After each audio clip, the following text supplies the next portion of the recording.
आज के इस वीडियो में जेंडर स्कूल एंड सोसाइटी में हम जिस टॉपिक पर बात करेंगे, जानेंगे, समझेंगे। टॉपिक क्या है? Women empowerment strategies and issues, महिला सशक्तिकरण की रणनीतियां और मुद्दे।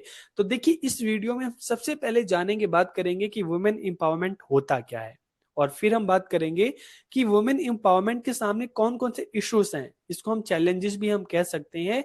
और फिर लास्ट में हम जानेंगे कि ऐसी क्या क्या स्ट्रेटेजीज है, रणनीतियां हैं, जिसके थ्रू हम महिला सशक्तिकरण की दिशा में आगे बढ़ सकते हैं, वुमेन को एम्पावर हम कर सकते हैं। तो इस वीडियो में हम इन सभी पॉइंट्स पर बात करेंगे। तो वीडियो को पूरा देखिए, आखिर तक देखिए, और लास्ट में कमेंट करके जरूर बताइएगा कि वीडियो आपको कैसी लगी। तो वीडियो को हम शुरू करते हैं। आज का हमारा टॉपिक है strategies and issues of empowerment of women, की महिला सशक्तिकरण की रणनीतियां और मुद्दे। तो सबसे पहले हम वुमेन एम्पावरमेंट की बात कर लेते हैं, महिला सशक्तिकरण की बात कर लेते हैं। तो देखिए, वुमेन एम्पावर कब होती हैं?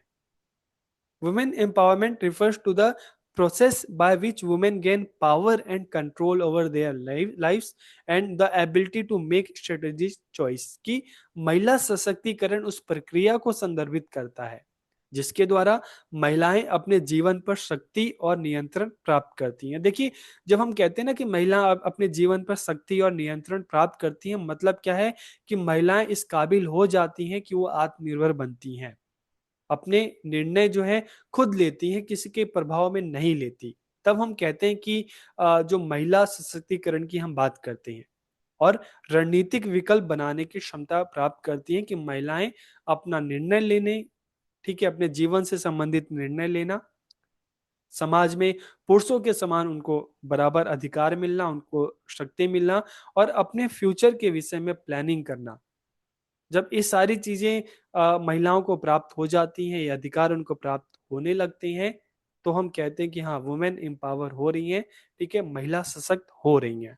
It includes promoting a sense of self respect among women, their ability to determine their own choices and their right to effect social change for themselves। कि इसमें महिलाओं के बीच आत्मसम्मान की भावना को बढ़ाना, अपनी पसंद निर्धारित करने की उनकी क्षमता, और खुद के लिए सामाजिक परिवर्तन को प्रभावित करने का उनका अधिकार शामिल है।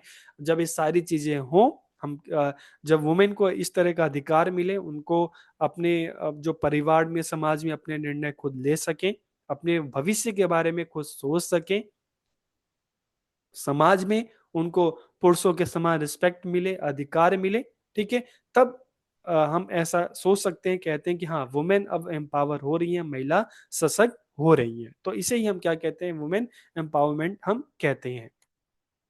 अब क्वेश्चन आता है issues of empowerment of women, कि महिला सशक्तिकरण के मुद्दे कौन कौन से हैं, महिला सशक्तिकरण के समक्ष क्या क्या चुनौतियां हैं। तो देखिए, जब हम इश्यूज की बात करते हैं, तो महिलाओं को समान काम के लिए पुरुषों की तुलना में कम वेतन दिया जाता है। अक्सर हम देखते हैं कि समान कार्यों के लिए, ठीक है, पुरुषों को महिलाओं की तुलना में ज्यादा वेतन दिया जाता है। खैर, अब धीरे धीरे ये चीजें कम हो रही हैं। जैसे जैसे हम अपने देश को भी देखते हैं, अपने समाज को भी देखते हैं, तो धीरे धीरे जब हम बात करते हैं कि महिला और पुरुषों दोनों को हमारे कानून में भी, संविधान में भी समान अधिकार दिए गए हैं।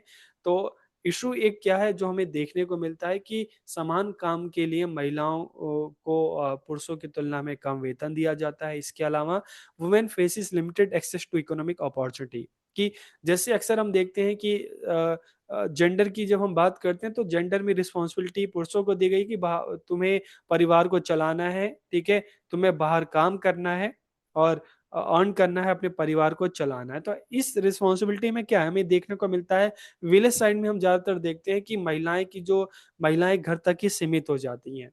उनको फाइनेंशियली पैसे के लिए पुरुषों पर निर्भर रहना पड़ता है। तो इसमें क्या होता है कि जो इकोनॉमिक अपॉर्चुनिटी होती है ना महिलाओं की, जब महिलाएं घर तक सीमित हो जाती हैं, तो आर्थिक अवसर जो होते हैं उनके लिए सीमित हो जाते हैं। इसके अलावा women experience sexual violence and harassment, की महिलाएं यौन हिंसा और उत्पीड़न का अनुभव करती हैं, चाहे परिवार की बात करें, चाहे समाज की बात करें। इस तरह का वायलेंस और हरासमेंट जो है वुमेन के साथ होता है, और इस तरह का अनुभव वो करती हैं। इसके अलावा women face gender based violence and discrimination, की महिलाएं लिंग आधारित हिंसा और भेदभाव का सामना करती हैं, जो वुमेन एम्पावरमेंट के सामने एक बहुत बड़ा इशू है, एक बहुत बड़ा चैलेंज है। इसके अलावा women face discrimination in the work place की कार्यस्थल पे भी देखते हैं तो महिलाओं के साथ इस तरह का हरासमेंट होता है, मेंटल फिजिकल हरासमेंट होता है। ठीक है, उनको भेदभाव का सामना करना पड़ता है, जैसे मैंने आपको बताया समान काम के लिए समान वेतन जो है वो नहीं मिलता। देखिए, कई जगह ऐसा भी होता है कि महिलाओं को पुरुषों से ज़्यादा वेतन मिलता है और कई जगह ऐसा भी होता है, दोनों का समान वेतन मिलता है और कई जगह ऐसा भी होता है, जैसे हम मज़दूरी में हम अक्सर देखते हैं कि महिलाओं को कम वेतन मिलता है और पुरुषों को ज़्यादा। Women face lack of education कि महिलाएँ शिक्षा की कमी का सामना करती हैं। अगर हम रिमोट एरियाज़ की बात करें, जहाँ पर इस तरह के अवसर कम होते हैं शिक्षा के, तो वहाँ पर हम देखते हैं कि अगर परिवार में लड़के और लड़कियाँ हैं, ठीक है? तो ज़्यादातर जो अवसर होते हैं स्कूल एजुकेशन या हायर एजुकेशन के, वो पुरुषों को ज़्यादा मिलते हैं। महिलाओं को उतने अवसर पुरुषों की तुलना में नहीं मिलते। और इसके अलावा cultural and social norms can hinder women's empowerment के सांस्कृतिक और सामाजिक मानदंड महिला सशक्तिकरण में बाधा डालते हैं, जिसमें कहा जाता है कि जो सामाजिक रूप से भी देखें, सांस्कृतिक रूप से देखें कि जो एक रूढ़िवादिता है कि नहीं, पुरुषों को ज़्यादा अधिकार है, उनको ज़्यादा अवसर मिले हैं, ठीक है? तो कहीं न कहीं ये चीज़ें भी महिला सशक्तिकरण में बाधा डालती हैं। अब क्वेश्चन आता है strategies of empowerment of women कि महिला सशक्तिकरण की क्या रणनीतियां हो सकती हैं। तो समाज में महिलाओं की स्थिति को मजबूत करना, किस तरह से मजबूत करना, कानून के द्वारा, शिक्षा के द्वारा, to provide them resources so that they can become economically strong कि उन्हें संसाधन उपलब्ध कराना, उन्हें एक अच्छी एजुकेशन देना, ताकि अच्छी एजुकेशन देना, साथ में फ्रीडम देना, अपॉर्चुनिटी देना, ताकि वो भी आर्थिक रूप से मजबूत बन सकें, वो भी आत्मनिर्भर बन सके पैसे के लिए, ठीक है? वो पुरुषों पे निर्भर ना रहे। To make women a self reliant as man कि महिलाओं को पुरुषों के समान आत्मनिर्भर बनाना, महिलाओं की शिक्षा को बढ़ावा देना। और किस तरह से बढ़ावा दिया जा रहा है, सरकार भी अलग अलग तरह की योजनाएं लेके आ रही है, उनको स्कॉलरशिप मिल रही है, रिजर्वेशन मिल रहे हैं, महिलाओं के लिए भी अलग स्कूल्स कॉलेज जो हैं वो बनाए जाते हैं, ठीक है? ताकि महिलाओं की शिक्षा को ज़्यादा से ज़्यादा बढ़ावा दिया जा सके। इसके अलावा to launch schemes to train women in self defence technique की महिलाओं को आत्मरक्षा तकनीकों में प्रशिक्षित करने के लिए योजनाएं शुरू की गई हैं, ताकि महिलाओं को इस तरह से सशक्त बनाया जाए, फिजिकली स्ट्रांग बनाया जाए कि उनके साथ किसी तरह का इस तरह का हरासमेंट या फिजिकली शोषण ना हो सके। महिलाओं के खिलाफ होने वाले अपराधों को खत्म करना, कम करना, कानून को इतना मजबूत बनाना कि शोषण करने वाले भी जो हैं वो डरे कि भाई हमें इस तरह का काम नहीं करना है। और अवसरों और संसाधनों तक पहुंच का अधिकार कि right to have access to opportunity and resources की महिलाओं को अगर सशक्त करना है तो जरूरी है कि महिलाओं को ज़्यादा से ज़्यादा अपॉर्चुनिटी दी जाए, उनको अच्छी एजुकेशन दी जाए, ठीक है? उनके लिए अच्छी स्कूल्स हैं, अच्छे जो चाहे हम जॉब्स की बात करते हैं, ठीक है? स्कूल्स की बात करते हैं, उनको अच्छा एनवायरनमेंट दिया जाए। उनके पास भी अपॉर्चुनिटी होनी चाहिए, यही नहीं कि महिलाओं को कुछ कोर्सेज़ तक सीमित कर दिया जाए।